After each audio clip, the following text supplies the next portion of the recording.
What is up, you heathens and demons? Welcome back to the Raging Atheist. I sent the link to Messenger. And Messenger's here. What's up, man? I can hear you. Give me 1 second. All right. Can you hear me? Yep. What's up, dude? Perfect. How's it going? Oh, pretty good. Hopefully it's gonna get better. I think I might be getting sick again. I hope not. I'm feeling pretty low energy. That sucks. Yeah. Is it the weather, or are you just immune system down? Well, I was out in the weather yesterday morning. My car broke down, and I was out in the cold, freezing, and shivering for 3 hours waiting on the tow truck. I was only supposed to wait 45 minutes. It took him forever to find my job, and yeah, he got lost several times. I'm like, you got to be the dumbest tow truck driver ever. You just got to be. By the time he finally showed up, I'm probably close to hypothermia. That's not good, dude. Yeah. I got about a half mile down the road from my work, and the muffler completely just fell off. It sucked.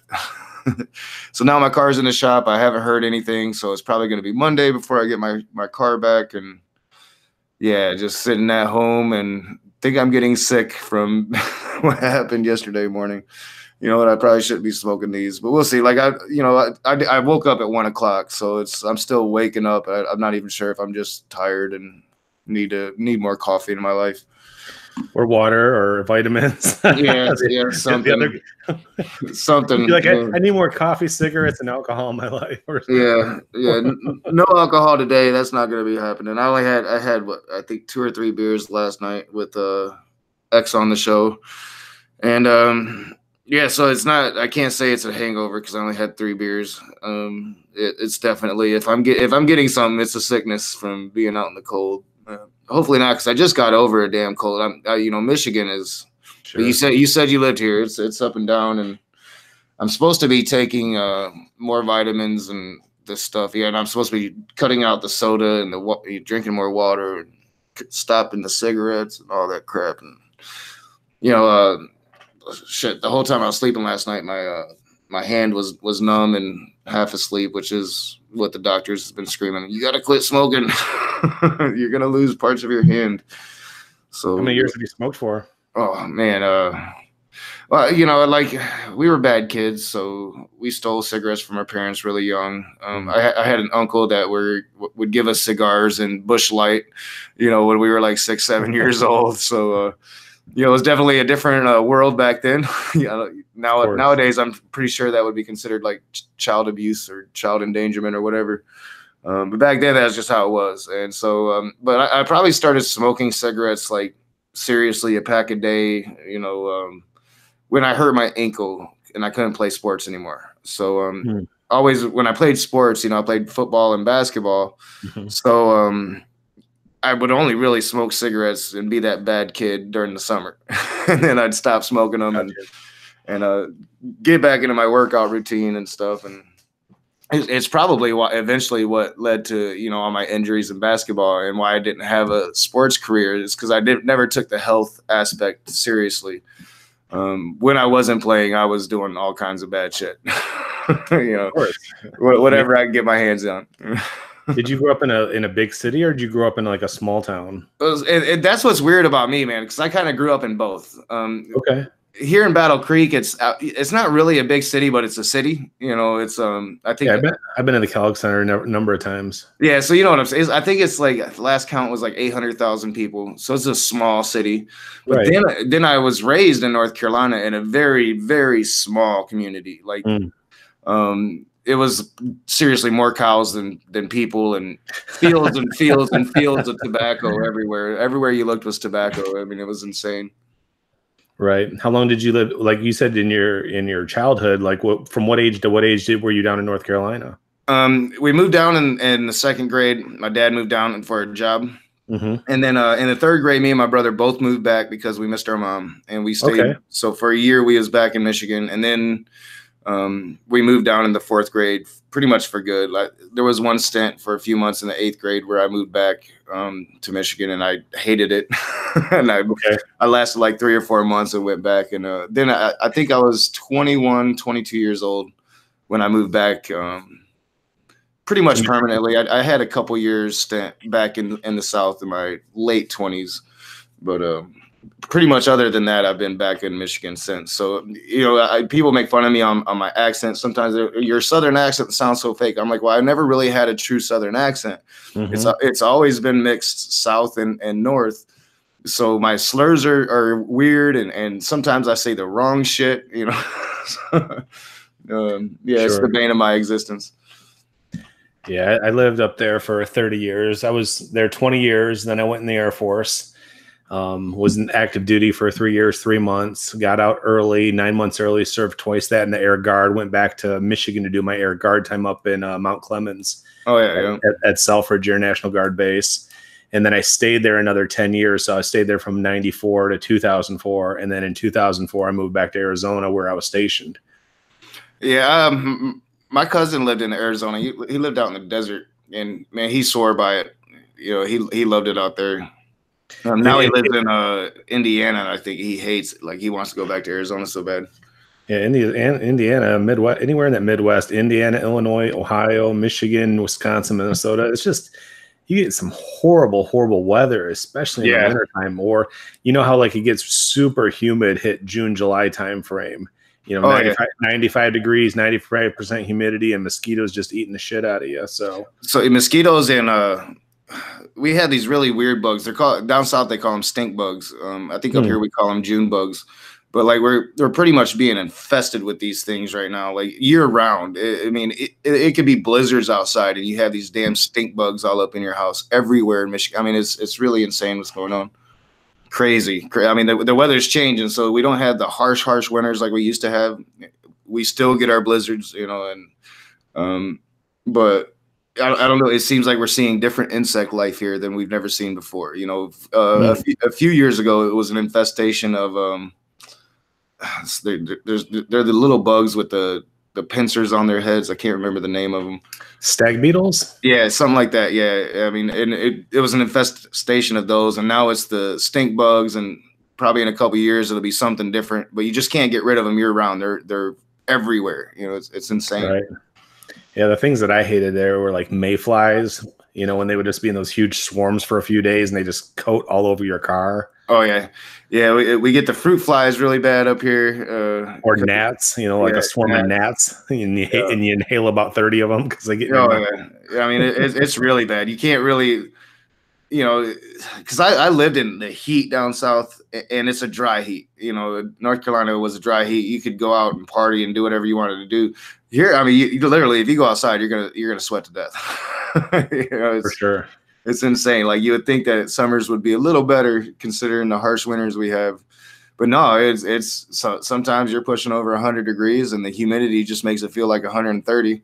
You can't do nothing. But I've fallen in love with Michigan. It took a long time. I hated it for my whole life. Talked so much smack about it down south. All them Yankees. And but since I've been back, it took a while. It took a girl really to show me just. This is my home now. It's not like I'm ever going to really go anywhere. I'm not going back to the South. They'd probably hang me up in the town square and burn me alive.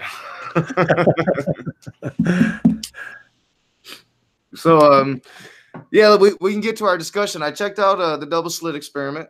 What'd you think about it? Very interesting stuff. I'm fascinated by two different elements that I saw, and I didn't watch all of the third one, the long one. The long one, yeah. So I didn't really even get to it till about 4 o'clock. Like I said, I've been just like blah all day, and then my daughter's got one of her friends over, so hopefully that don't become an issue. Like, they're in their room playing video games now, so it should be fine. Just throw them a pizza and some soda, and they're good. Yeah. I told them it'll be spaghetti after the conversation. So that's what we're doing for dinner, spaghetti. Yeah, I love it. I can't eat enough of it. But the two things that I found really interesting about it, for one, is how how the future seems to interact with the present. Sure. That was interesting. And then the other thing was, of course, the awareness of the particles when they're being watched. Like how it collapsed the wave function and they acted like matter. Yeah, Yeah. I can't figure it out. I mean, I don't have a rational solution other than to suggest even when things are at that quantum level, we just don't know. And then it also, to me, lends credence to the power of belief or suggestion or thought. And there's even if you look at New Age concepts as opposed to my views on God and Jesus, with belief and prayer and miracle and things like that, they believe in the law of attraction, that thoughts become reality, and that if you believe something's true, you're going to manifest it in your reality. Yeah. See, and I'm not quite sure. I haven't processed all the information. Like the present and the future thing kind of blows my mind, but it kind of goes along with some of the things I've read from Einstein. And I haven't read much from Einstein, so it's not like I sat down and broke down Einstein like some brilliant dude. I haven't, but I have read a little bit, trying to be smarter than I am. And he did speak of future reality a little bit. So I really can't break it down, and yeah, it definitely seems to be some unknown shit. And I'm always have pretty much thought that, eventually technology is never going to stop. Like our, finding stuff is never going to stop. Oh yeah, we're talking about that now, John. John seems to take some issue with you. I had John on last night. We had a good conversation. But yeah, I'm not sure where I stand on it now. I think it's fascinating. I've never heard of it before, and the fact that it's been going on for so long, I think it's over 100 years now, 150 years now since I think it was Young that came up with it, the first experiment. So yeah, it was done in the 1800s was when they first conducted this experiment, and it's been done numerous times, and there's been 4 different theories of explanation, but none of them are facts. None of them have become laws. So yeah, when I see people talk about the laws of quantum mechanics and quantum physics, there are none, because we just don't have enough information to be able to better understand it. So it's theory, like almost everything that science eventually gets to. Yeah, I would definitely like to study it more. Like, I'm reading Immutable Destiny. I definitely would like to get into it more. Because the whole, the particles being a weird thing. Yeah, I would definitely like to understand that better. I know I missed something in the chat. It was about the Lions game, Kent Hovind CPA. The Lions are never going to be better. I think that's why I changed my allegiance back in 2008 to the Cardinals. Yeah, well, like, man, it's to be a Lions fan, and I am. You have to have another team, and I kind of pick a different team every year. And from Carolina, I'm really hoping that the Carolina Panthers will get their shit together and win a Super Bowl. But my Lions will never, ever. I mean, we're just making the playoffs is a Super Bowl appearance for the Lions. So we're proud of every time that happens. But as for this damn experiment kind of did blow my mind. So I'm kind of I'm not sure if it's me being just slow headed today and not feeling up to par, or the writer in me really wants to grasp onto the future and present, and what that could mean. I could come up with a billion possibilities, and of course, some kind of intelligent design would have to be one of those possibilities, I would have to say. If there is a determined future, because the way that I've always read it, and it might have been when I was reading Einstein that kind of put it, and of course I'd be paraphrasing, and maybe I'm wrong about it being Einstein, but like every action that we commit right now, like the way we breathe, like if I chose not to breathe right now at this moment, that's going to affect the future. That the future is not yet determined. Every action is going to affect what comes in the future. So to think that there is a set future interacting with the present, well, then I think that is some you know, I'm not going to call it supernatural, but I really liked how people were putting it when you first brought it up in the chat, in the conversation last weekend. It is definitely an unknown. And that's what science is about, is discovering the unknown and making it known. You know, I'm sure that there has to be some kind of logical reasoning. We're just not there yet. And it is really interesting. I'm trying to refrain from using some curse words. Right. And supernatural is just an abstract term. And there's no, I mean, if you go look at the dictionary definition, it talks about the unknown, what's still unknown by science or unknown to science. And it doesn't mean that it's unknown, period, or unknown totally, and I don't subscribe it to mean believe that there's some supernatural force driving it. And then if you use it as a supernatural force, again, I would say that's still something unknown. Yeah, I would definitely say that it's kind of, it's blown apart my perception of what present and future is, you know, so I'm definitely interested in studying it more. You know, and I've never really been into quantum physics before. That's something that Matt Powell usually comes at me, you know, laws of physics and quantum physics. And I'm like, dude, you don't know what the hell you're talking about. You know? From what I've seen from him, he just packages and regurgitates and quotes things that other people have done the work on. So when he says, and I do quote Nakasuchi, and I do quote Skylar, and I do quote, well, you got to listen here. You got to listen here. And it's like, I don't have to you don't have to tell me to listen every time you're going to make a point. It doesn't have any more weight or credence to what you're about to say. Shut the hell up. Yeah. It drives me nuts. And I just can't, that's why, you know, I think I go off on Darth Dawkins, and I think I went off on Standing for Truth. And, you know, it's like, I just started hearing that guy recently. Like his name came up. I don't know if it was your channel or somebody else's, but I started looking for videos. I would love to rip into that dude. Yeah, Steve, because I know exactly what he's trying to do when he's making the arguments, and especially when he gets into the 3 laws. Let's get into the 3 laws. Do you accept these 3 laws?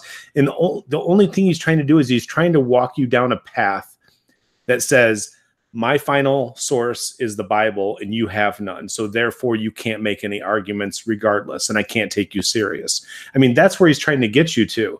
Oh, and it's not about, he's not trying to present anything rationally. He's not trying to sit there and even make an argument for his own viewpoint. He's just saying, I have a foundation, and I call it the Bible, which is God, and you have no foundation. So therefore you can't make any argument. So even if you agree with the 3 laws or you disagree with them, he's got an argument to rebut, and that's his only point. He just wants to rebut that you can't possibly know because you don't have a Bible like he does that you believe in.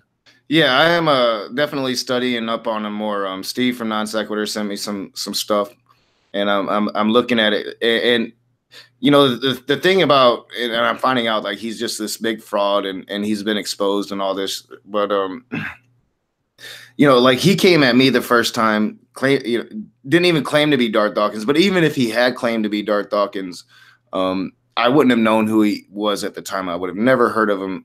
So, but the way he came at me is that as an unknown, he came right into the chat and just started attacking me.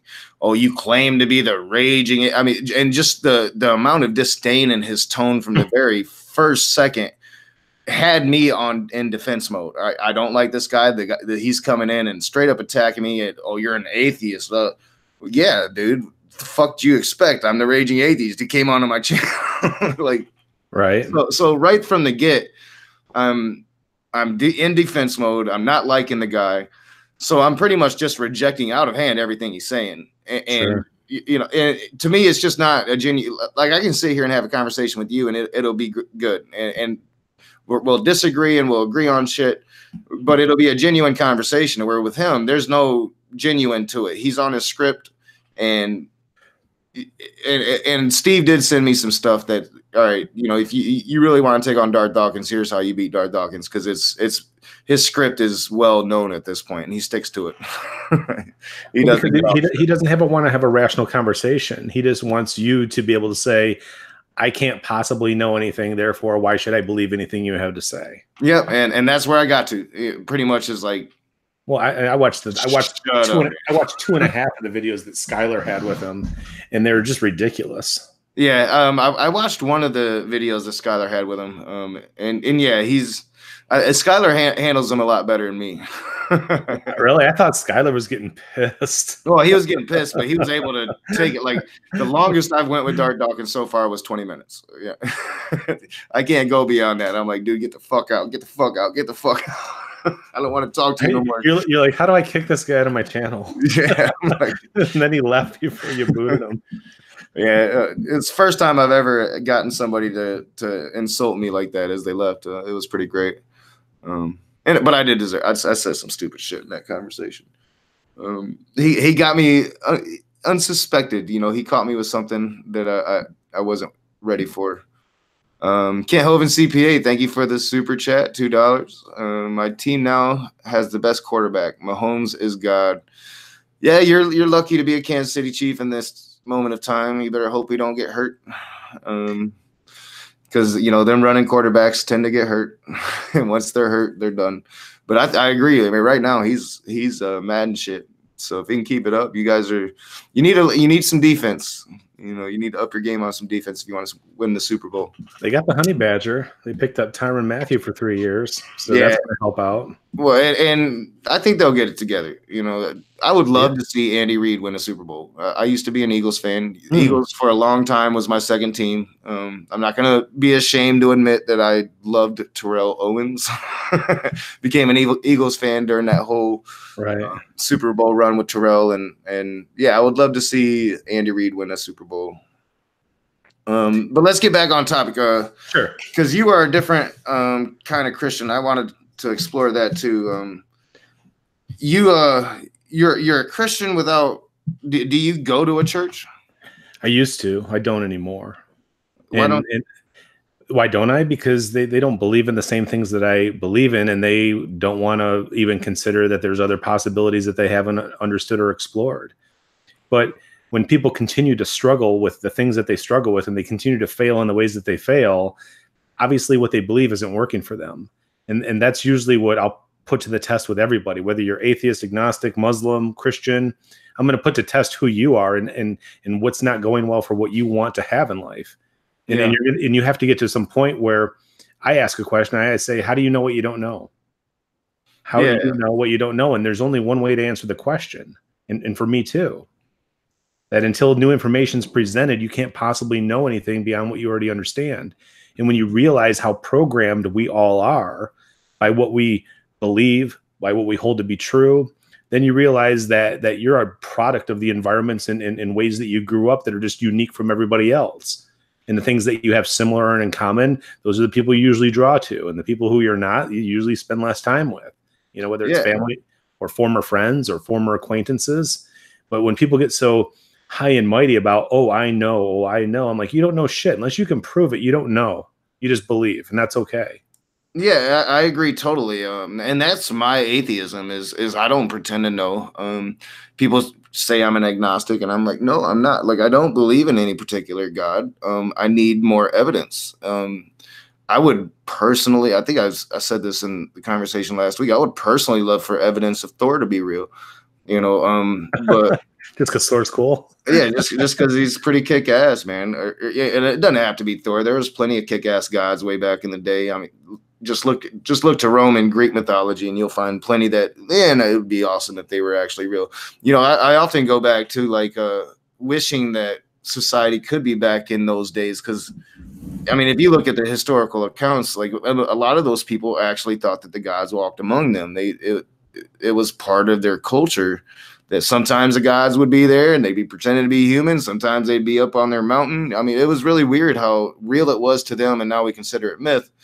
So, you know, I'm often, you know, fascinated by the possibilities. And, you know, if you look at how many cultures have found a god and all of this, ultimately, I've come to the same conclusion that you had, that we're all just people. We're all just taking guesses in the dark, you know, shots in the dark at what we think. We can only go based upon our reality. That's why I've chosen to be non-religious anymore, or even non-spiritual, is, you know, and I love all of it. Like, if it makes you a good person, I'm all for it. It's just when it does the opposite, then I'm against it. But eventually I think, and this is the conversation I'm going to have with that Christian vlogger when we meet face to face, is we've got to figure out ways that we can just be human beings together. You know, like it's when we're coming to the point that people are going into mosques and killing people just for no fucking reason at all. 49 people dead when I last saw the count, and they're expecting more, and I'm sure there's more since I last said. I mean, something's got to happen for human beings to come together and realize that we're all just fucking human beings, and we need to stop killing each other and doing this stupid shit to each other. And you know, if he's serious that it was Candace Owens, stop listening to Candace Owens. You know, right. If somebody's going to threaten Matt Powell and use my name, stop fucking listening to me, because obviously something that I'm saying is triggering you in a bad way, and I don't want anything to happen to where I'm going to have to deal with that shit. You know, like, people need to understand that we've got to be human beings with each other. We can disagree, but when it comes to, it just seems like it's getting really crazy. And it seems like me and you have came pretty much to the same conclusions, and yet you've still been able to grasp onto your Christianity. And I've moved into atheism or agnosticism, whatever people want to call me. So how do you keep that Christianity? You know, like, because obviously you have a different interpretation of Christ than most modern Christians would, which is why you disagree with them so much. So how were you able to keep it coming to the conclusion, what I would say a humanist conclusion?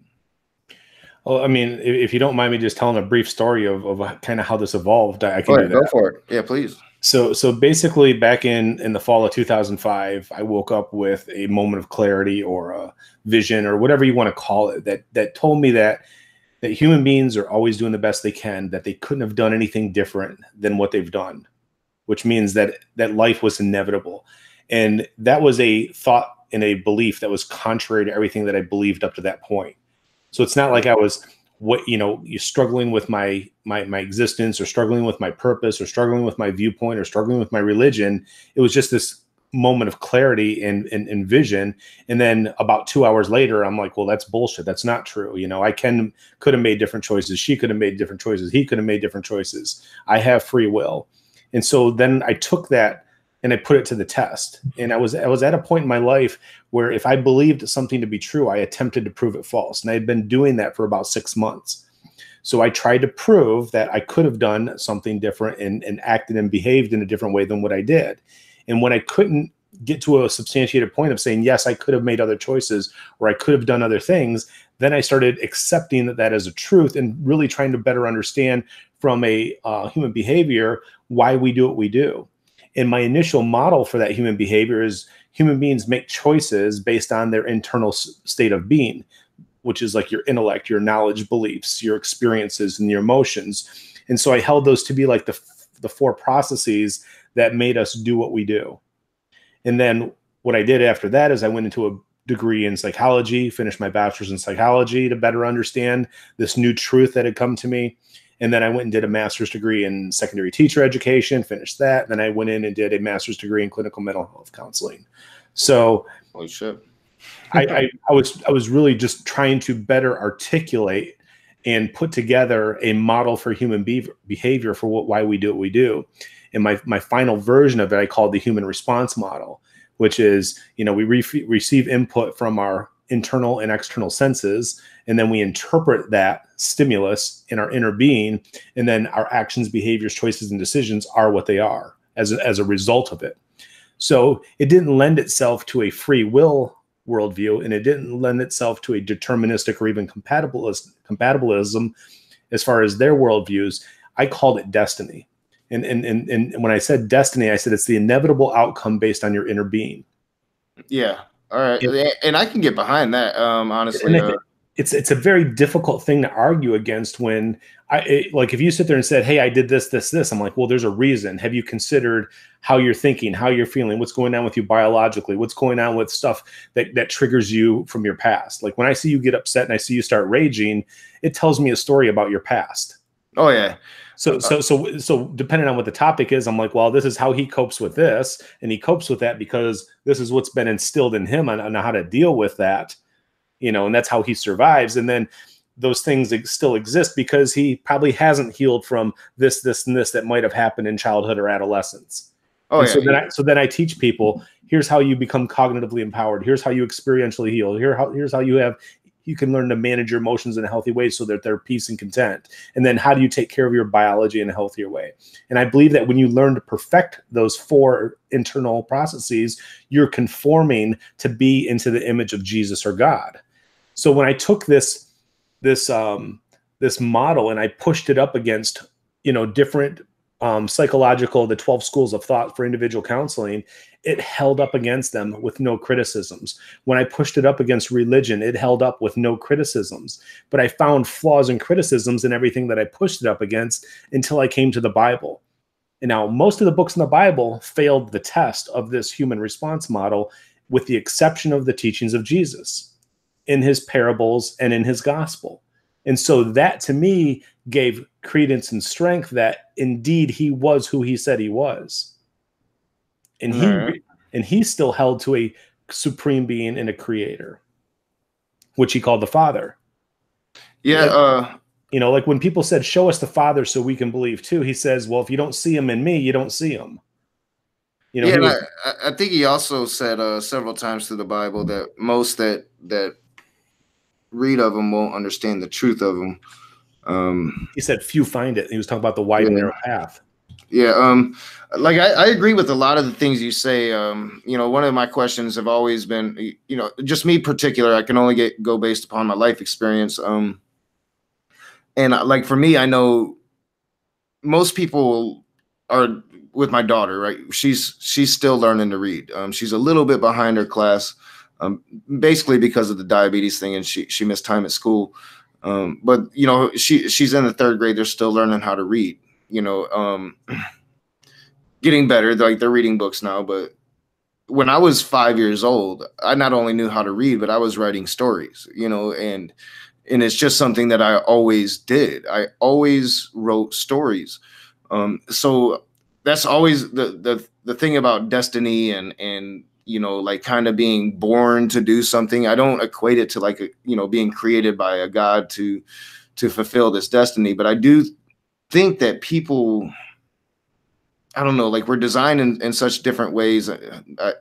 Wrong word. I'm going to get killed for that, but evolved in a certain way. But I don't know. It just seems like we have our makeup.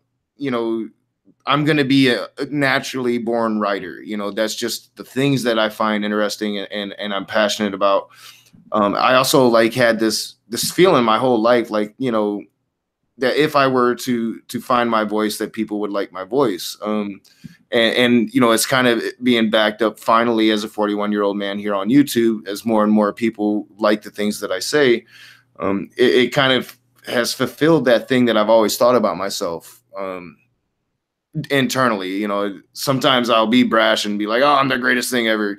There was a point when I was about to be famous for spoken word poetry, or one of the famous people in spoken word poetry, before I just gave up on it. And every once in a while, still on my channel, I do some poetry, but it's just something I've always believed that, some people all have this thing that they can do better than other people, or as good as some of the best of other people can do it. Whatever that is, I'm not sure, I think it is life experience. It is. But like I said, I was 5 years old. Most other people were, learning how to read. And I was impressing my teachers with 3-4 page stories about little robotic rabbits, so my dad still has it. So, it's just, and those are the types of things that I've never really been able to explain about humanity or find any explanations for in humanity. It's just something that's there, and it's an unknown to me, and I would place what you just blew my mind with this whole double slit experiment, in that same category. Like it is just an unknown to me. But when it comes to like Jesus in the Bible, like I hear you when you say like his message can be a humanist message, but it can also be interpreted, some of the things he says, to be very unhumanist. Like when he says, I'm not here to change the law, and he's speaking of Hebrew law, sacrificing animals, and in the same breath that he says he's not here to change the law, he draws a line in the sand to change the law, So it's, to me, the Gospels were always just one contradiction after another. It's why I rejected them. but I do find it weird that we can come to the same conclusions, same humanist conclusions. We all make, we all can't know what we don't know. Right. But at the same time, you were able to keep Jesus and I wasn't. I'm fascinated by that. But like I said, if it wasn't for that vision and having that clear understanding of how and why we were as a human race, and then putting it to the test, and then better learning it, like I will arguably, and people will say it's arrogant, I don't care. I believe I'm the foremost expert on this planet with human behavior because of the time, first off, the gift that was given to me, and then the time and effort that I went into better understanding it. And changing who I am on the inside authentically is the testimony for what I teach. I'm not just sitting there saying, act the right way, behave the right way. I'm saying, become the right way, and here's how you do it. Here's how you become cognitively empowered and experientially healed and emotionally peaceful, and learning how to manage those emotions, and then also learning how to take care of your biology in a better way so that all those other processes are flowing properly. And the more that those 4 areas improve in your life, I mean, imagine if you never got triggered again. How freeing would that be? Imagine if you didn't sit there and get intense emotions to where you acted and behaved poorly at times. How freeing that would be. And that no matter what anybody said or did around you, it didn't phase you because you understood that what they were doing was unable to be any different because of the imperfections that were going on in their inner being. Oh yeah, that's where I've gotten to. So I'm not just saying, hey, believe in Jesus and believe in God and everything's going to be okay. You're going to get this magic Jesus download. Your heart's going to be transformed and you're going to be a son of God. I'm like, no, it's going to take some discipleship. It's going to take some mentoring. It's going to take some coaching, and it's going to take time on your part that really wants to look introspectively to figure out what isn't healthy and what isn't serving your life well from the inside out. Well, but I do that. I do that. I was a Buddhist for a couple years, and during that time, I was very passive. I didn't rage at all. I would meditate for hours on end. Never really. I did have Buddhas, but I never really worshipped Buddhas. It was more about inner reflection and Taoism, knowing the self. And I still try to practice that, like, I don't know, once or twice a day. Sometimes I'll sit down and still meditate and just look at myself. What do I need to make better? The whole thing about my rhetoric, using retarded or fucktard or just little words. My individual response videos to where I'm denigrating specific people and talking down to them. I reflect on all of it and see, all right, I need to make improvements here. I watch back my conversation with Darth Dawkins and just see myself just go mental. And I'm like, all right, so what was it that made me go mental on this guy? Because it's not going to solve anything, for me to rage, even though I'm the raging atheist. I really want to evolve out of that and not be pissed off, not get mad at the shit that Jesus is Lord says. He triggered X a little bit in the chat yesterday, and X, admitted he's not used to that. He just bans people on his channel. I don't do that. I want to understand, and I don't want to get triggered. I want to be able to read it dispassionate and be able to just give a response to it. But it's hard. It's because Jesus is Lord is doing what Jesus is Lord is doing. He's gonna poke and poke and poke until he finds the spot, and then he's gonna hit you there. And because that's what a troll does. So it's hard. Like you want to find that fine line of being the humanist that you are instead of the YouTuber you've portrayed for the last 2.5 years. And for me, it's just an ascension. One of the things I've found, not with Darth Dawkins, but some of the times when I get more heated is when I'm drinking on air. So let's not drink on air. Let's not have 8, 9, 10 beers and I'm getting drunk, which, it was a 7.5 hour conversation. It wasn't supposed to be that long, but still, it's like, all right, that's one thing that I should stop doing because I don't want to fucking bash on Joe. Jill is still a human being. I need to find that, even though he personally makes it really hard. Well, and the key to that, and I'll give you like just things that have worked for me and the worldview that I hold now is is you have to stop placing value on the opinions of other imperfect people. Oh yeah, yeah. And when you put importance on it, and then you tell yourself a story about it, hey, they're making me look bad, they're making me look stupid, they're making me look like an idiot. If you believe that's true, then you've given that power over to them, rather than you realizing the truth, which is Jill's behaving poorly because he can't help but do that. There's something unhealthy and wrong inside him that causes him to behave in that poor way. So when people go off on me, I don't personalize it. You know, like this John Peterson, he gets triggered by things I say, and then he thinks that when I sit there and rebut him, that I'm feeling the same way as he does. I don't feel anything.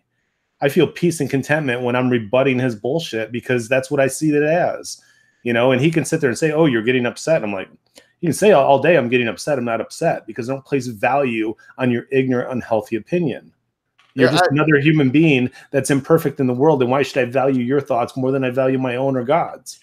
I haven't read the interaction between you two. I keep meaning to, because John's told me about it a couple times. I enjoy talking to John. He's been on a couple times. He seems like a pretty good guy. But yeah, I haven't agree with him. I haven't seen seen everybody's nice when you're nice to them. Oh yeah, and that's how it is with everything. You know. And you can find disagreements everywhere. Like my stuff with John spilled over from Skylar's channel when I did my video, when I did my my first interview / dialogue with Skylar. And so, people comment on there and they just make ignorant, brash adjustments. And then I start going, I go to challenge them. And then when I challenge them, then they think that they know more than they know. Like when John Peterson's using the word discourse, and he doesn't even know what the hell the discourse means, because he's heard civil discourse on Modern Day Debates channel. So he thinks it means something that it doesn't. So I show him a diagram and then he just shuts the hell up, because he doesn't have a real point. If you really understand what discourse is, dialogue is, diatribe is, and debate, then you understand they're four distinct things. The civil discourse is not a rational dialogue, which is what they try to imply it to mean. Yeah, and I'm gonna admit to some ignorance on the words as well. Like and it's fair, and that's all I did was try to correct his use of a word, and then he got all belligerent. I'm like, dude, relax, go look at this stuff. And then when I send him the link to it, then there's no rebuttal. Like, oh, thanks. See, and that's something that I do try to be open to. Like, I want to read and learn, and like that's one of the things I was talking about last night, and considering. I'm considering cutting out response videos altogether, but if not, at the very least, cutting them down to 1 or 2 a week. But just because I want more time to read again. I have no time to read. I know Ocean sent me a couple books that he told me to check out. Nice. And I want to go check out these books, and I can't do it if I'm working 80, 90 hours a week. So yeah, like I've always been open. Brett Keane sent me links, and I checked out almost all of them, and they were all bullshit, just like I knew they were going to be. But you sent me links, and I checked out most of them. I didn't get to the full 48-minute video, but I'm going to continue watching that, and I'm going to continue researching, because this is the stuff that I love. I want to know. I want to learn. And Darth Dawkins comes at me with the laws of logic. Didn't know anything about it. Ended up telling him to fuck the laws of logic. Fuck your second law of logic, all of that shit. Right. But as soon as I get off the conversation with him, I start looking at the laws of logic. I talked to Cyrus about it. Now I've been talking to Steve about it. I don't never stop that quest for learning. I am open to everything. I want to learn. I always say, it would take some miraculous evidence for me to think that Jesus Christ was a God. It would take some historical evidence for me to think that Jesus Christ was actually a man, and not several different messiahs roaming around Israel claiming it at the time. I'm a mythicist without the proof that some people have. Like Gallus Engineer will sit down and break down the history and why he thinks the way he does, and I'm just like, dude, it's just like a gut feeling for me. Like when I rejected Christianity, I rejected it fully. And it was after years of thinking about it, and I just can't believe. Although I love stories about men becoming gods, I love Dune would be a great example of this. All right, so Muad'Dib could have became a god, chose not to, left the path open for us. So, I love stories like that, but do I think that it can actually happen, that a human being can become a god? I do not. So I reject the Christianity pretty much out of hand because of that. And then I love history. I get into the history of it. You know, we discuss the temple and all of that stuff. And Jill and Christians try to apologize for what the Bible actually says. And I'm sorry, but you know, I don't believe in 500 zombies rising up. I don't believe that the temple or a veil over the temple was rent in half. You know, history. I'm just a guy for history. I would literally need Jesus Christ coming down. But now you have all the conspiracy theories about the government. You're going to have holograms of Jesus coming down to control the people. So now you can't even trust that anymore. Well, I don't know if you've read those conspiracy theories. Well, of course there is. And there's been rumors that, you know, just like people have conspiracies about us walking on the moon and that they're really just cinematic recreations on a set. You know, yeah, I don't get that shit at all. Like, I believe that we landed on the moon. I think we're trying to do it again. I think Elon Musk is probably going to do it before NASA does. Possibly. I mean, like for me, I don't get into politics a lot because I think it's, for me, a waste of time. Like, regardless of who's in office, it's not going to change who I am as a human being and how I conduct and live my life. Yeah, and it's not like I turn a blind eye to injustice, but I realize our justice system just sucks. I'm not. John Peterson still thinks he can goad me. Dude, we'll have our debate at some other time, dude. Relax. You're not coming in this conversation. It's a two-way conversation. Yeah, we'll have our day someday. Chill. This one is just a one-on-one, but I do promise if you guys can do it here if you want to. Yeah, any place. He doesn't want to do it on Modern Day Debates because he thinks that needs to be civil over there, and James is a nice guy, but apparently you're an asshole enough for him to come on and be an asshole. Jesus is Lord. Don't worry, Raging. He will return soon. I do think the Antichrist will send a hologram to trick people like you. Like, all right, so I just spoke of a hologram. How would it trick me? Wouldn't it trick like the Christians that are actually looking for Christ to return and not the atheists that aren't? Jesus is Lord. I'm just saying. Common sense, dog. Common sense. Maybe you'll fool some of us. But I always said, though, I've always maintained I hate the story of Revelations, and I would never follow the Christian God, at least my interpretation of the Christian God. But I always said, like if those horns start sounding and shit starts happening, then maybe it's time to reconsider. See, and the thing is I don't believe most Christians are saved, if any. To me, like, if you're not walking in the nature of Jesus, how can you say you're delivered and free from sin? Yeah, I don't pretend to be. I'm not. I'm not saying you. I'm talking about the Christians. Yeah, they sit there and say that they're walking in salvation and they have the gift of salvation, and none of them are free from the sin in their life and what they hold to be wrong. They still think and are tempted to do the wrong things. They still behave in the wrong ways. They've done nothing to transform the inner being. Even though Jesus' teachings talk about it, even though some of Paul's teachings talk about it, they come up with all this apologetic crap for why they can't be and do something to that nature. When Jesus, like, you never hear pastors talk about when Jesus says, you will do even greater things than these. You know, you'll do what I've done because you've seen me do them, but you'll do even greater things than these because I go to the Father. Whatever you ask for will be given. You know, he says, well, let me rephrase that. He says, whatever you ask in my name, which means you ask in his authority. And that's another thing. Christians really think there's power in, you know, whether you call him Yahusha or Yeshua or Jesus. It's not his physical name that you're saying audibly. It's when you say in the name of, it's like saying in the name of the law. Like if I say stop in the name of the law, I'm representing the authority of the law. If I say I come in the name of the king, I'm there in the image, in the likeness of the king, which means that you can't touch me, or that's just like touching the king. So when they're talking about when he says you come in my name, or where two or more, you know, gather in my name, there I am with them. He's talking about that if you're gathering in his name, you're in his likeness. And that's why his image and being are there. Yeah. And I think that's a big piece that Christians miss is they want to sit there and say, I pray for this in Jesus' name. Well, if you're not walking in his authority and you're not in his image, you haven't conformed to his image and likeness, then your prayer is empty anyways. It's like me going out and trying to pull people over on the road and say, stop in the name of the law. And I have no authority in the law because I'm not a police officer. I'm not a marshal. I'm not a sheriff. I'm not anything of the law. It's a false testament. And I get that. You know, I often wonder, you know, like Christians that pray in public, or, you know, MMA Jenkins would be a perfect example. She'll put her prayers out on YouTube and stuff, and I'm like, that's totally goes against God, your God's law, how He wants your prayer to be. And I do get that, like finding the right image of Jesus and following Him, I'm all for it. If it's truly going to make you be more humanist, I'm all for that. Like I said, I take issue with the fact that I don't think a man can become a god. And when you say that we can't be perfected, why is that? Well, I think that we get better with each generation. I also think we get worse with each generation. And John, I hear what you're saying.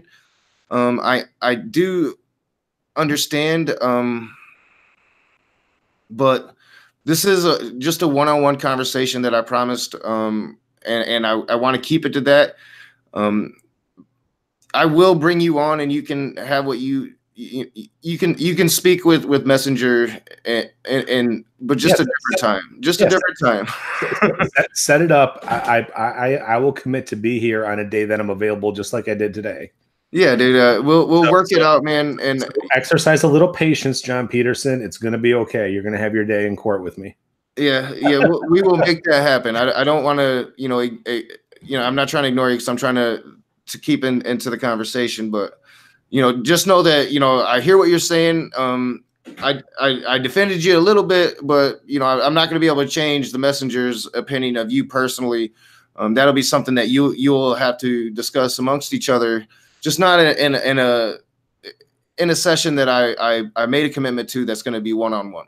All right, so we'll do that. Maybe later tonight. I'll have another stream. I am feeling a bit better. I'm waking up, so maybe a stream later would happen, because I did promise a young atheist a chance to come on, and I'd feel bad if I do cancel on that. So.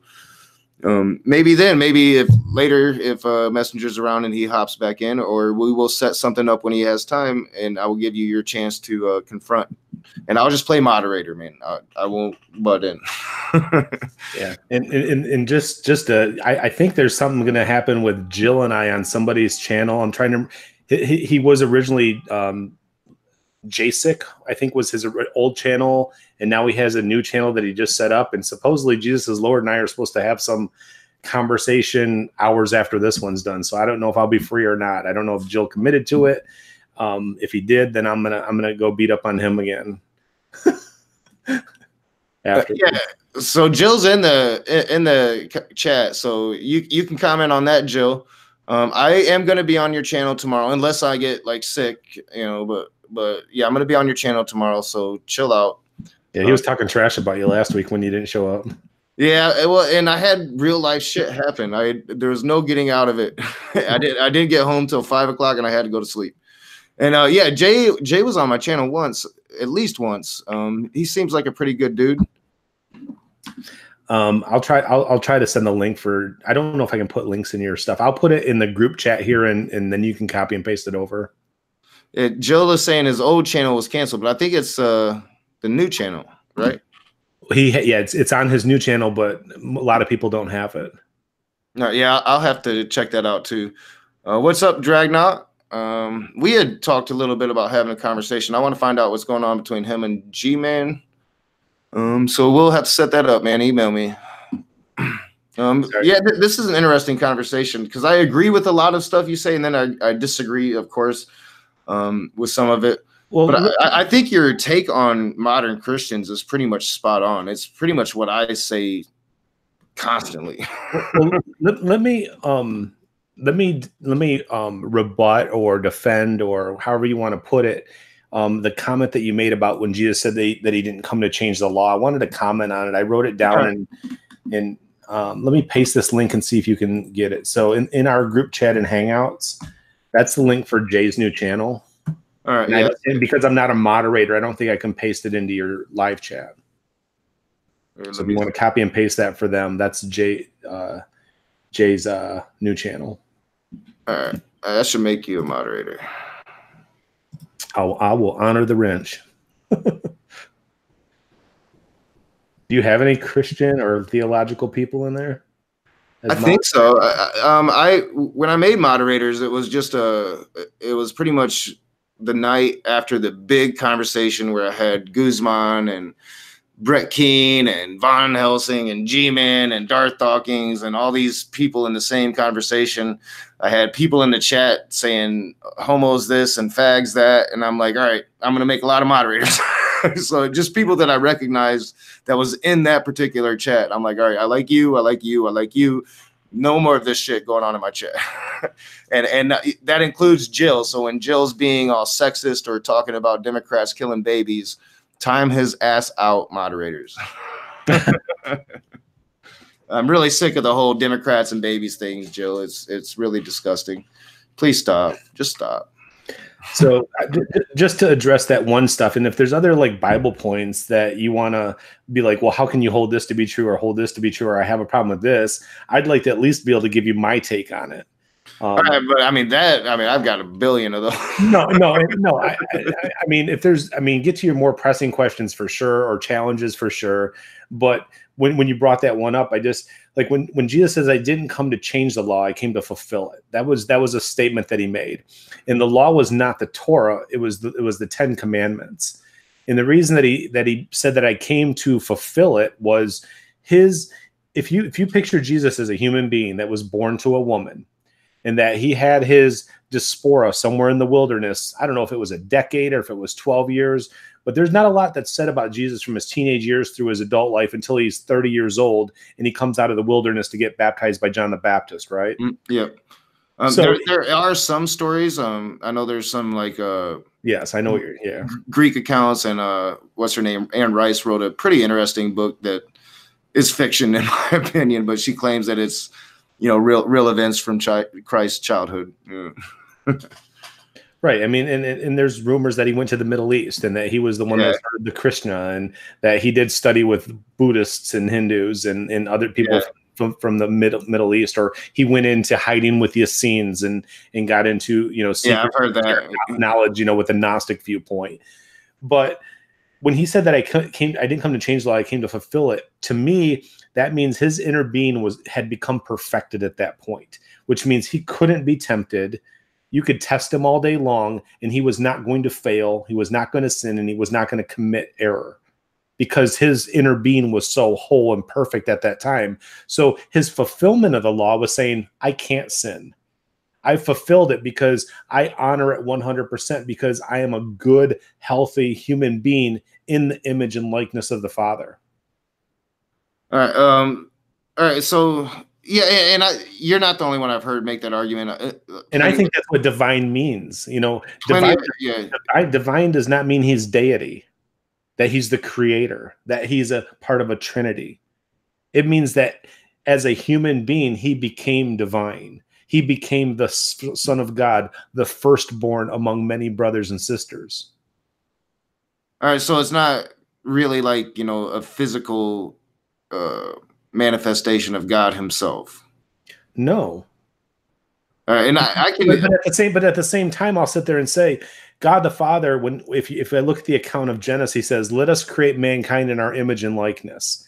He wasn't talking about on the inside, because man was flawed, obviously, as evidenced by what transpired in the stories at that point. So when he's saying he created us in his image and likeness, that Hebrew word's talking about a physical appearance.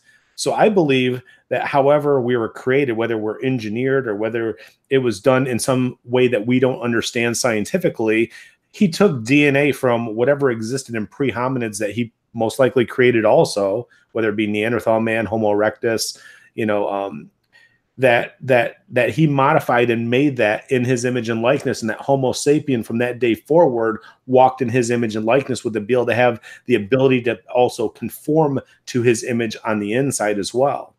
And that throughout time, the Hebrew people who were saying that they worshiped him never fulfilled. They kept breaking covenant with him. He kept trying to have relationship, kept trying to have relationship, and they kept screwing him over and over and over. And then he said in the prophecy in Jeremiah, a time's coming where I'll make a new covenant, and I'll write my laws in their minds and on their hearts. And when I see that write the law on minds and hearts, it's not a supernatural act. more so than it is that you're transforming and becoming like him authentically, which is the covenant that Jesus ushered in by teaching the things that he taught people. And there's not one time in Jesus's testimonies that were outlined in any of the Gospels that he said that he was going to go die to atone for their sins. And I think that's a false correlation that some apostles and the majority of modern day mainstream Christianity subscribe to, that the whole gospel of Jesus is his death, resurrection, and ascension into heaven. And I don't believe that. Yeah, I think I could tend to believe more along what you're saying, because, like I said, I don't believe in a man being God, but I've often argued that Jesus doesn't claim to be the Son of God, I think, until he's confronted with the Roman prelate. And then I think that's the first time he says, yes, I am the Son of God. I think every other time he's saying that I'm the Son of God, you're the Son of God, we're all the Son of God. To me, it was a very humanist thing. I think he was saying that God is actually humanity and that we are all the children of humanity. To me, that's what I took from the Bible once I started reading it out of the box of being what I called a fake Christian back then. So yeah, I could get more behind that. I could start to maybe accept more of a real person along natural lines. I do think that people can transcend. People follow other people all the time. So I would have less of an issue with that, because my big issue with the whole Jesus story, as I said, was I don't think that men can be gods or anything like that. I don't believe in the miracles of Jesus. So I mean, if you want to talk about that, like I don't. I think that the walking on water story is contradicted by the Gospels itself. I think that I don't think that he fed the multitudes like it says. I don't think he turned water into wine. I don't think alchemists were never able to figure out how to turn lead into gold. So I mean, I don't believe none of that stuff. And so do you want to speak to like your beliefs on the miracles of Jesus? Well, I think that the majority of them happened. I can't say that they all happened, and I can't prove any of them. So everything I got to say is belief anyways. Yeah. Which is an assumed truth. And the reason that I believe that miracles are true is I've had unexplainable things happen in my life. And I've manifested things in my life. Oh, to give you an example is this. When I was 19 years old and I subscribed to a Christian worldview of God and Jesus, the Holy Spirit, devil, demon, Satan. Okay. And there was a time where I believe that I was being lifted out of my bed, and I wasn't drunk, I wasn't high, I wasn't having sleep paralysis, and that I got lifted out of my bed. But at the time, I was really focused on demon attacks and Satan attacks and all this kind of stuff, to where I wake up and I'm being lifted, and I'm in a state of terror, and all I can get out is saying in Jesus' name, and then I fell down onto my waterbed. And this was back in 1990. When I look at it now, I don't believe in demons, and I don't believe in Satan being an entity that prowls around and torments us and tempts us. But I do believe in the power of thought and belief that manifests itself in reality. And I believe that the double slit experiment gives some credence and understanding to that, no different than the placebo effect, no different than the law of attraction, no different than karma. And that is like a third thing that really interested me about that experiment was how perception seems to influence reality. So yeah, I'm really interested in this double slit experiment. I'm just interested in experiences and thoughts and theories. I get into that. I get in trouble when I start spouting off theories, but like string theory, man, I've been researching this for 2 years now, and it just the deeper I go into it, the more fascinated I want to make videos about it. And then I'm like, well, I just don't know enough yet. I just don't know enough yet. You know, like I want to make sure be on point. How do you answer them? Yeah. I want to be on point. So I just keep, and as I said, I don't have much time to research anyway. So it's, you know, it's a balance that I really need to find, because you know, if you're going to come online and you're going to defend your perception and your morality, as I tend to often have to defend, then, like, to give you an example, you need to have the information. To give you an example of Jesus's miracles, every time there was a claim that Jesus healed somebody, it was because somebody had faith, which is trust and confidence that they would be healed. So they had the belief themselves. And he would always tell them, your faith has healed you. Your faith has healed you. Go, your faith has healed you. And when it said that when Jesus went to his hometown, it says that he healed very few people there because of a lack of their faith. So when you're talking about having the ability to heal or the ability to receive healing, it has to be something that you have confidence and trust in. And we know that our minds can do so much more than what even people believe that they're capable of now, you know. And I know it's not a scientific thing, but they say we use 20% of our brains or 20% of our minds. And that if we were able to access and utilize, you know, 80%, 90%, that we could do supernatural, or what will be considered supernatural now, but wouldn't be supernatural if people had, you know, had the fluent ability to do. Oh yeah. But if he says that if they said that Jesus himself, who was, quote, God, according to them, why would God need mankind's permission to heal them? Yeah, but it says it in their Bible that they say is the true, inspired, infallible word of God, that he healed very few people in his hometown because of a lack of their faith. But almost everybody he did heal, he attested to their faith or their great faith. So that's why I say that belief.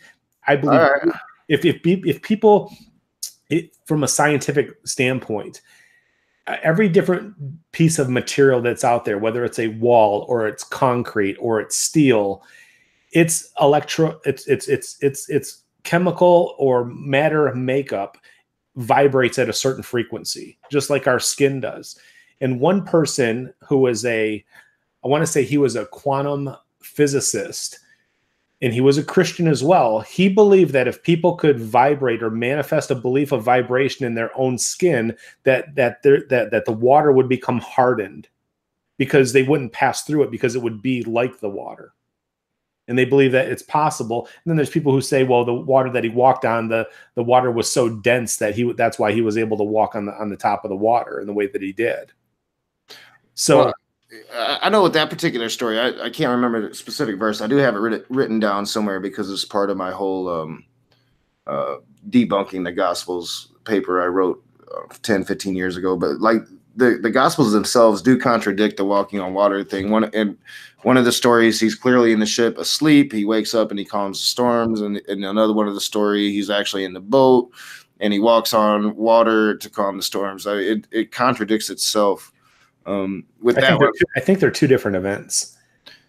I think I broke it down. I'd have to go back and look at my notes because I was curious about is this two separate events? And I think it was the same event, because I think it spoke of the same event that they were going to. They had to get across the sea to more followers. I can't remember. It was also it was the time when he healed people, and the Bible specifically says that the presence of the Lord was there. So I think it was the same event, but I'd have to go back and look and then probably reread those particular passages. One of the things I'm going to try to get better about in my conversations is having the passages I want to talk about readily available. Sure. That's something I got to get much. It's something Skylar does that I admire. It's hard to do because there's so much. I mean, you'd have to have like a 3-ring binder, and tabs on it so you could get to all those different places. Yeah, and with a lot of these conversations, you never know what direction they're going to veer. Like last night with X, man, we talked. I mean, I don't know if you watched it, but yeah, we talked about some crazy shit.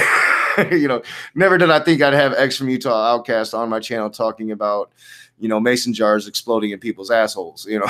So you just really never know where these conversations are going to go. So yeah, like I kind of knew, like I wanted to see where you thought on the miracles. So I probably should have been prepared for that.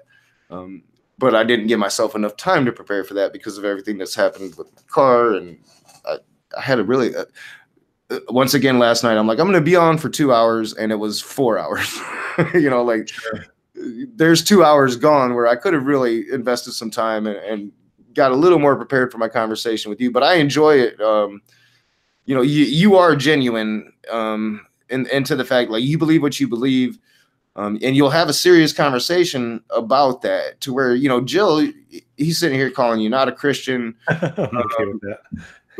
And yeah, you don't really like that term anyway, but still, it's just like he's so rejected by the things that you're saying, and the things that you're saying is not off kilter, so far from mainstream. I mean, I would think that it's more of a rational idea of Jesus than what mainstream Christianity would put forth to me. Like I say, man, I have a hard time believing in Jesus because I don't believe that Jesus was really a God. And you're like, well, dude, it's not really saying he's a God in that, you know, in that particular sense, that he just transcended into something more. I can totally get behind that, man. I think Stephen King has transcended into something more of a writer than any other human being that's ever been on the history of this planet, my personal opinion. But I do think that human beings can transcend. I am a better person today than I was 20 years ago. And it's because I have transcended as a human being, and I still am. Like, you know, criticisms, you know, be more on point. When Steve's telling me that I need to be more on point when it comes to laws of logic. All right, yes, let's read. When you're telling me about a double slit experiment, I want to find out about it. I think people need to be more like that. You know, don't just automatically reject what he's saying, Jill. Fucking open your mind to it. but he has an inability because it interferes with his sense of salvation. You know, I'm telling Christians you're not saved because you don't emulate authentically the image of Jesus. And if you don't authentically emulate the image and likeness of Jesus, how can you say you're in salvation? How can you sit there and say you're in the grace of God? Yeah. When Jill starts spouting off with this crazy shit, you know, all Democrats are atheists trying to kill babies. I'm like, Jill, that does not make your religion appealing to a person like me. You know, all you're doing is fitting the stereotype that I would paint of you. And you're just jumping right into that stereotype and saying, hey, look at me, I'm exactly what the raging atheist is talking about. Where the messenger here is at least presenting something different. Well, because if you're not authentic and genuine in what you say, you end up being an apologist, which means you come up with these obscure reasonings for why something means something that it doesn't. And I believe the Bible's filled with, especially Jesus' teachings, are filled with idioms. They're figurative, they're parables, and people don't understand them, and they try to take them literal, and then they're trying to conform it into their own worldview. Like, no Christian picked up a Bible and became a Christian. They were all given truths by some pastor or some parent or other authority figure that told them who Jesus and God were first.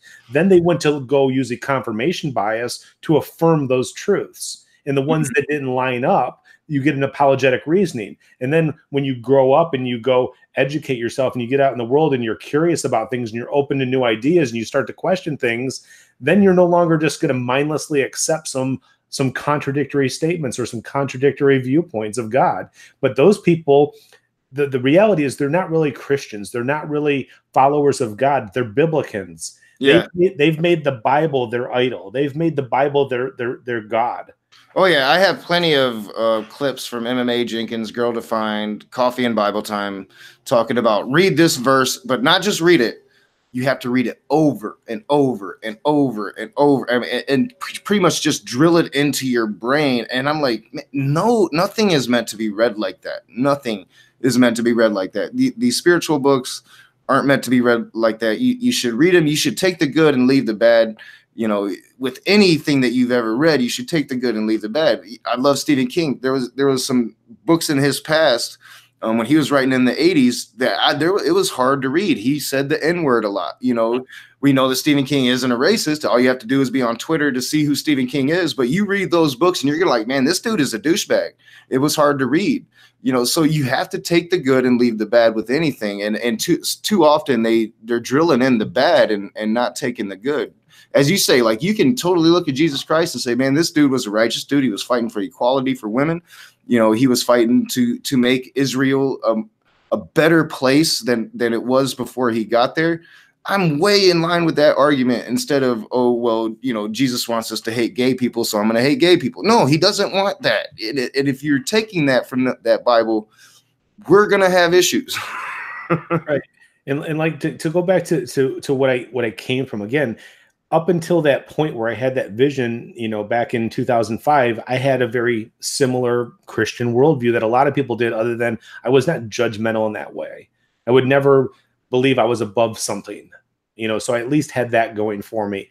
But at the same time, I still held to everything that's written in there's true, everything that's in there's fact, all the apologetic reasoning. But after I had that revelation of how and why we are as humans and realized he created us in his image and likeness, when I was reading those stories again, they made more sense, especially the teachings of Jesus. But when I go back and even read Genesis, it says that, you know, let us create mankind in our image and likeness and let them rule over the earth. Let them rule over the birds and the fish and the beasts and the things that creep and crawl. So if he created us to rule and have dominion, he can't interfere with that. He's not going to interfere with that. Yeah. Because if he does something to interfere with mankind's dominion, no matter what it might be, he removes the dominion that he gave, and we no longer have the purpose we once did. Well, yeah, and I've often wondered that. So when people say, you know, why does God allow horrible things to happen? I'm like, he doesn't allow horrible things. He gave us authority and dominion and will not interfere with it. We've done horrible things with that authority and dominion, but healthy, whole people don't abuse people. Healthy, whole people don't commit crimes. They don't mistreat each other. They don't abuse. They don't neglect. So when we do abuse and we do neglect and we do commit crimes, we're just missing something on the inside that isn't whole or healthy yet. But if we find that wholeness or healthiness, we'll no longer be tempted to do that, or be persuaded to do that, or provoked to do that. You know, I can't be provoked by anybody, but it took me 13 and a half years to learn to do that. I didn't just magically one day, hey, just don't be provoked by people. Don't get angry. Don't feel anxious.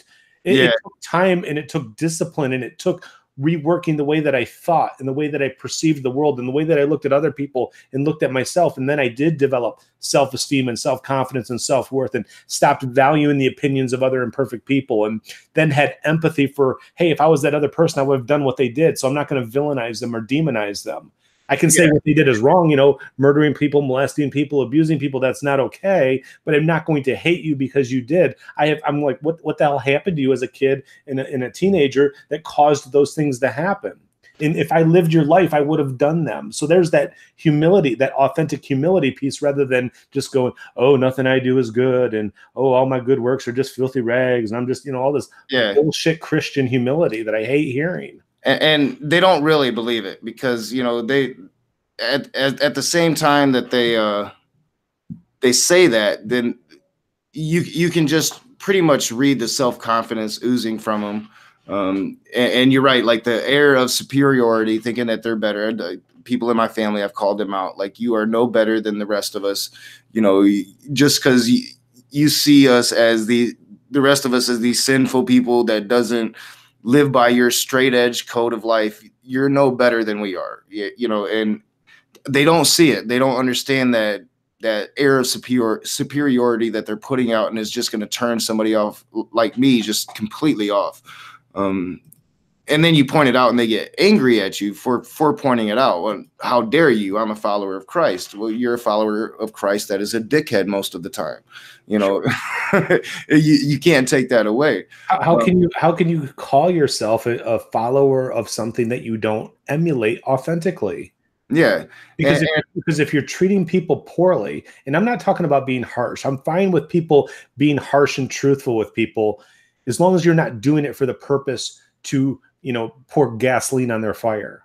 Yeah. And that's been, you know, my evolution personally, because to where I don't think that I'm not trying to intentionally be mean when I'm singling out people with response videos. I do try to walk an edge with them. People do see me as being mean. I know for a fact MMA Jenkins has watched my videos and thinks that I hate her. And, you know, like, that bothers me, because I don't hate her. You know, I think she's actually a great human being. I just don't agree with the things she says on YouTube. You know, I think if she's like she portrays on YouTube, how can you not like MMA Jenkins? You can not like the things she says, but I mean, fuck. I mean, I would like her for like a half an hour, and I'd have to get away from that bubbly shit. But it's just she loves life, you know. So it's not like I hate her, but she thinks I do, and I know for a fact her family members have reached out, begged me to stop making videos, and I always just rejected it out of hand. But the more I think about it, is I need to start thinking about how my words are affecting her personally, you know. And yeah, I mean, they're great videos and they bring a lot of views. My last one's over 1,000 views right now, which is big for my channel. But is that worth it? You know, I don't want to hurt her feelings. There's a way to criticize somebody's worldview without attacking them personally. Yeah, and I've tried to walk that fine line, but I can definitely see where she takes it as personal attacks, and you know, and I think all in all, I got to get away from these responses. You're not responsible for how other people feel. Yeah, and that's true. And I try to tell myself that, you know, because I'm not. I mean, here's the thing I'll say. I'm like, I'm not responsible for how other people feel, but I'm not going to pour gasoline on their fire either. So if they're overreacting, I'm not going to keep dumping gasoline all over them and just watch them blaze, because now I'm being part of the problem. But at the same time, I can sit there and say, you're wrong. I disagree with you.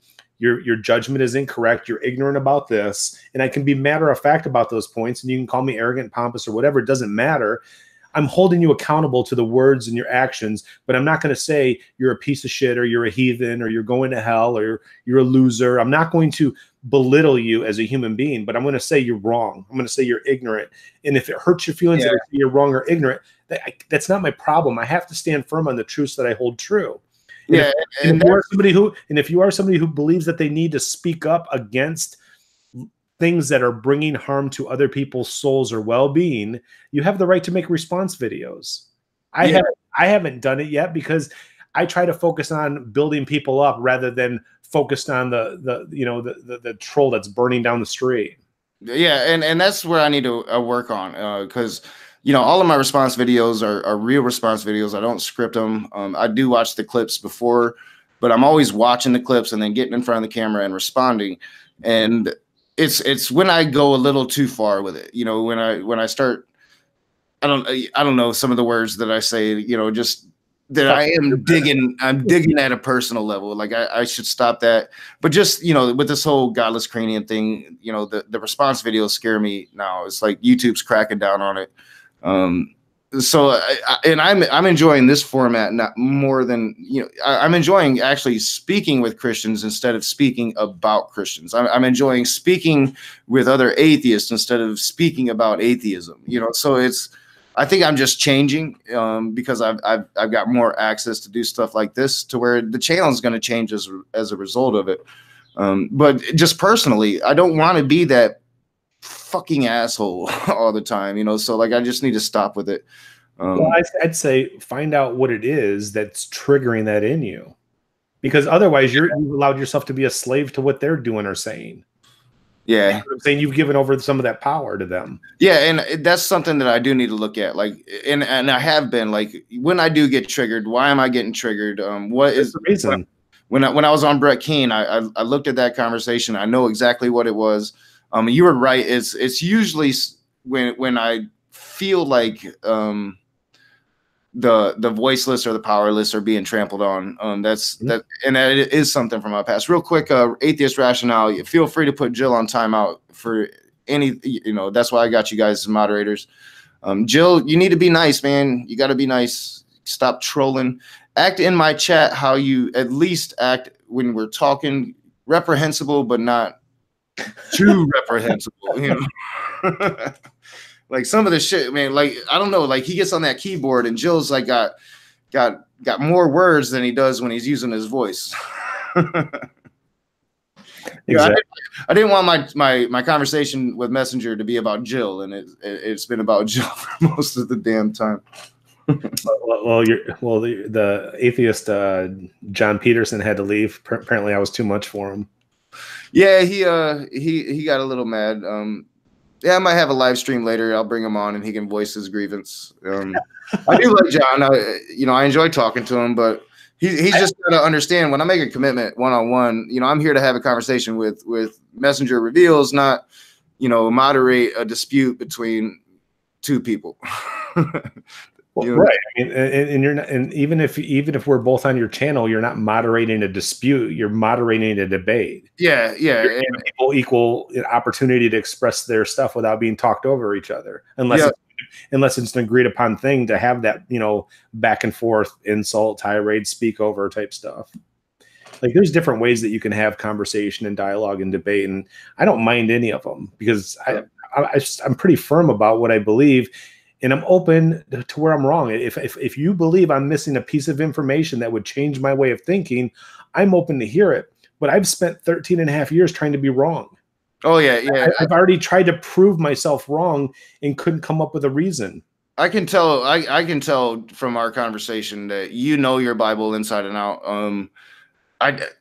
Our next conversation, I would definitely. We'll get into some Bible verse, and I'll come with some Bible verse, and we'll go back and forth on Bible, because I would love to hear your you know, my thing is about people's interpretation of what the Bible says. You know, I agree. And if you have an acceptable interpretation with me, to me, then I'm going to be more than cool with you.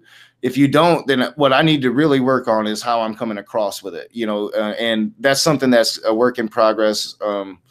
You know, and I proved to myself I can do it. Both of my conversations with Matt, I didn't go raging atheist. One time on Modern Day Debate, I was able to keep my cool with Sky Out, who is a pre-sub. He's a piece of work. I've seen his stuff. I'm not impressed. Yeah, I don't see why he thinks he's so great, because he's not.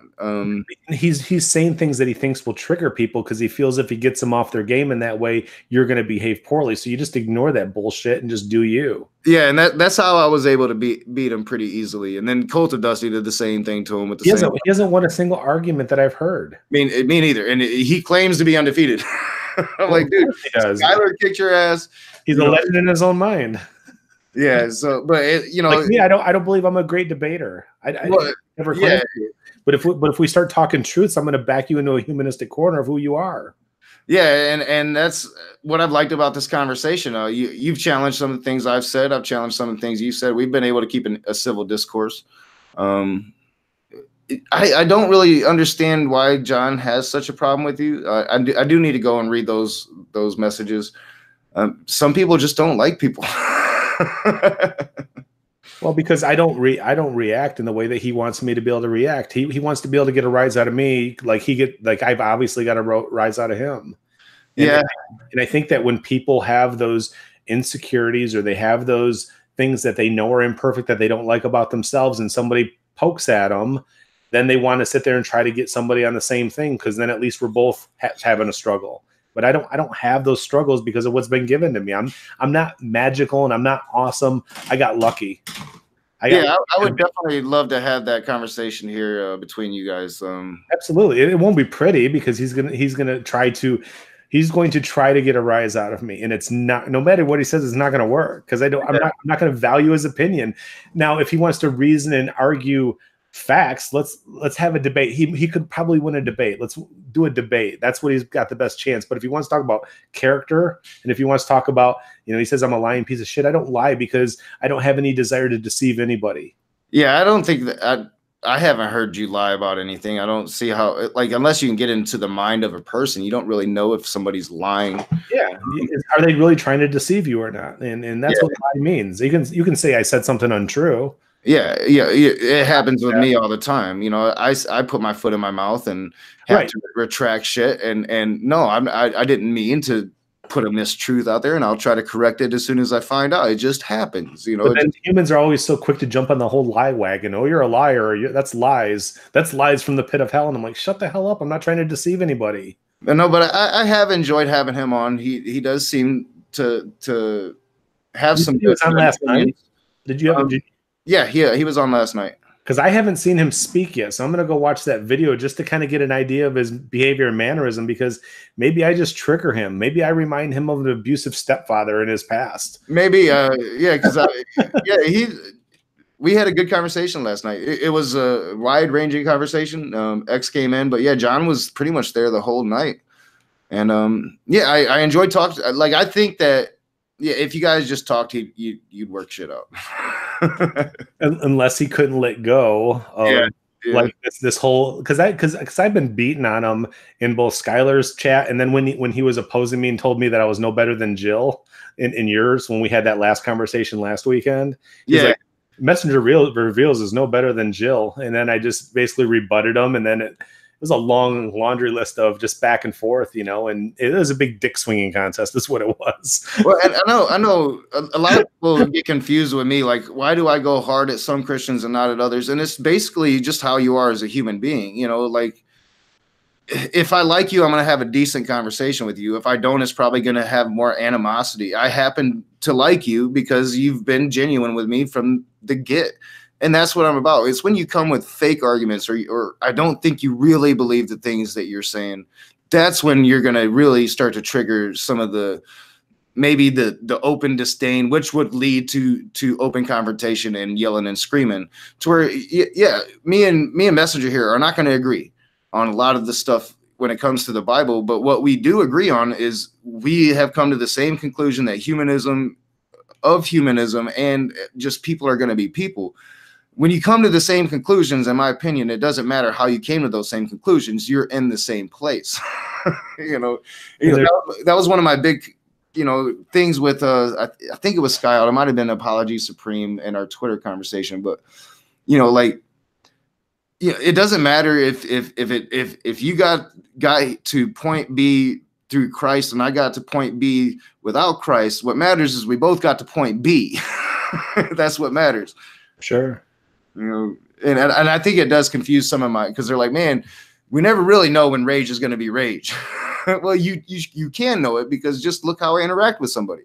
If I'm being jovial, if I'm having a smile on my face, if I'm enjoying the conversation, it's not going to be raging. I'm not going to fucking just start yelling just to start yelling. I'm just not going to do it. Right. I mean, you're basically saying I'm not going to take crap, and I'm not going to let you try to lead me down some, question way to make me come to a conclusion where it doesn't seem I have an idea about what I believe. Yeah. And, which is what I thought, Darth Dawkins was attempting to do with everybody he ever spoke with. But even many times, even when Skylar does interviews, he's not angry and pissed off or telling somebody to eat a bag of dicks. He's basically saying, hey, this was a jovial conversation. I don't agree. I don't think you answered this question. I don't think you're really, genuine in this way. But he's not. If you're jovial and you're cordial with somebody, why can't we have an open dialogue or debate?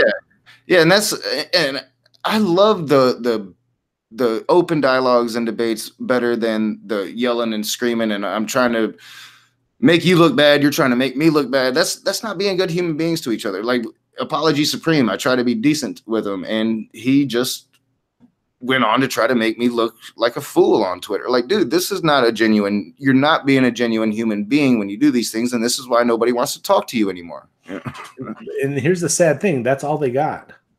That's their modality. Like, even I like a lot of stuff Ben Shapiro says, and I'm not a Jew, and obviously I don't agree with his theology.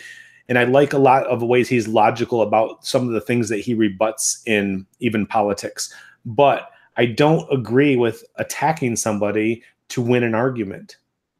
But he believes that because that's a modality that a lot of liberals use is attack the other person. Like people, when the left attacks Donald and they make false accusations or false correlations on stupid stuff he said or done, that's how they win support and arguments. And Ben Shapiro does the same thing. Just give liberals the same thing they gave you, which is no respect and treat them poorly and make them look stupid. And I'm like, that's a reflection of your heart, dude. That's a reflection of who you are as a human being.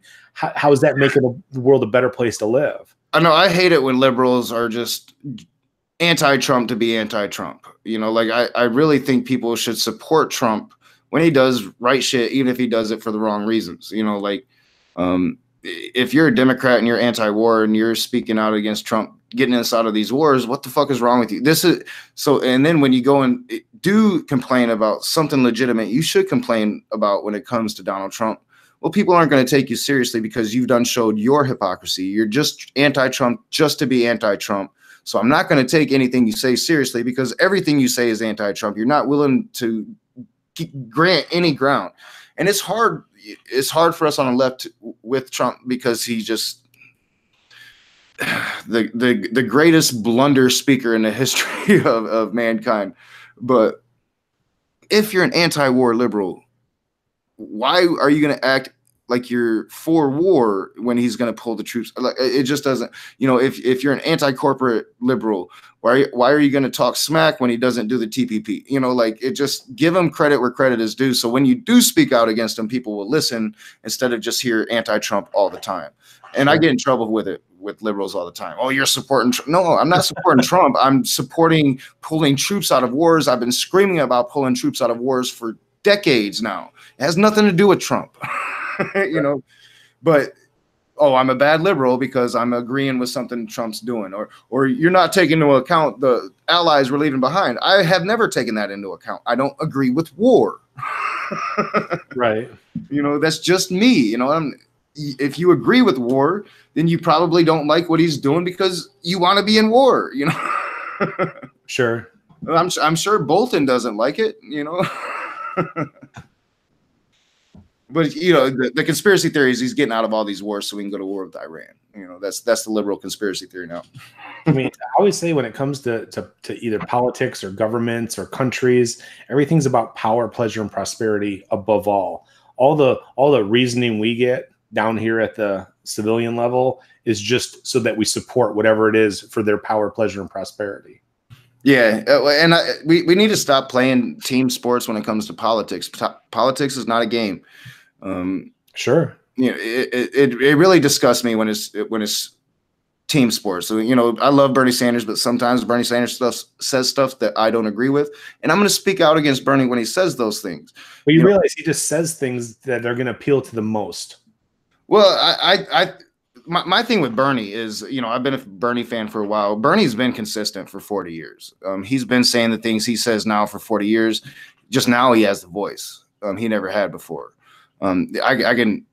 It's countless Senate floor hearings where he is railing against going into Iraq, railing against the banks, railing for, you know, I mean, everything that he says now, he's been saying for 40 years. Of course, the message has sharpened. The political consultants come in. This presidential run, I really hope he doesn't sell out because he's got the name recognition now. If Bernie sells out and becomes that corporate guy, man, I'm going to be highly disappointed. The thing I like about him is the consistency. Don't change up now. Let's try something new. I think he's going to win. I mean, just me personally, I think he's going to win the Democratic nomination. The only person I see that could beat him in the polls right now is Joe Biden. And if Joe gets into the ring, well, Joe puts his foot in his mouth more than anybody. I mean, he's right up there with Trump. So I think it's going to be Sanders and Trump in 2020. We'll see what the country decides. It's going to be a true choice this time. Yeah, true. I have a feeling that'll be the second election I haven't voted for in my adult life. People get turned off by the socialism thing. My thing is Bernie Sanders isn't a socialist. He's a social democrat. One of his political blunders, I think, in 2016 was embracing being a democratic socialist when he's not one. You know, AOC is a democratic socialist. Bernie isn't. I see. And then, again, you're speaking about things that I'm just completely ignorant about. I'm just nodding. Yeah, people don't understand. Man, the Democratic Party is a quagmire of differences right now. You have your what the right would say is liberal. We call moderates. You know, like Pelosi and Hillary. To me, that they're moderates. Obama was a moderate. And then you have social democrats. And then you have democratic socialists. You know, AOC would be kind of a hybrid social democratic socialist. And she makes no qualms about that. She was supported by Democratic Socialists of America. She wears their pin to where Bernie just accepted it because that's what Republicans were going to call him. They were going to call him a socialist. So he accepted it. He's not a socialist. He's a social democrat. He's more along the lines of Canada, Norway, countries like that, and not Venezuela. Anybody that's going to use Venezuela as a model of a good government right now is just fucking insane. I don't think anybody on the left is doing it, but the right says we do it, but we don't. Bernie's not what people make him out to be. I'm more interested in just trying a different model, you know, a little bit more of a hybrid socialism and capitalist model. Let's not get rid of capitalism, but just more of a hybrid, you know, we got to do something about the income inequality. We got to do something about the vast amounts of money that go to the top and the very little that goes to the bottom. I think if you take care of income inequality, then you take care of a lot of social issues that really should be easy to take care of in today's modern age. But that's my personal opinion. We'll see what happens. We're going to have a choice.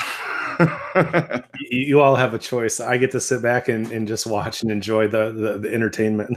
It might not be Bernie, but just by the polls right now, I don't see anybody really. I actually hope it's Bernie and Trump, and I just going to see the imperfection of humanity come out again. especially if Trump wins again. Well, I do hope their shit again and cry again, and I do hope that if it's Bernie, that he doesn't go the same route with Hillary and try to be nice. Let's take the gloves off and punch this time. Oh, well, that's his nature, anyways. From the few debates that I watched with him in the last preliminaries. Oh yeah. He was trying to play fair with Hillary, and I wish he would have taken the gloves. But if she wouldn't have had the super delegates in her pocket, she probably wouldn't have won the Democratic Party. Oh yeah, and nobody. I mean, I argue with leftists all the time. Like, you can dislike Bernie, but you cannot take away the fact that he went up against a monster and almost beat her. And really, I mean, if you go by the evidence, she didn't play fair to win. She was so obsessed with winning the presidency that she. Bernie went out of his way to play fair with her, to not talk about the emails, not talk about all the dirty shit in her past, to where she just really fucked Bernie over. And then you had, we found out about it. So a good chunk of Bernie supporters didn't vote for Hillary Clinton. Had they, things might have been different. But let's be glad they didn't, because Hillary was an evil bitch. Well, I think Hillary would have been a lot better than Trump. We'll have to I'll disagree with you. Like, I was you're voting for a lesser of two evils, and I use evil very loosely because I don't think people are evil in that way.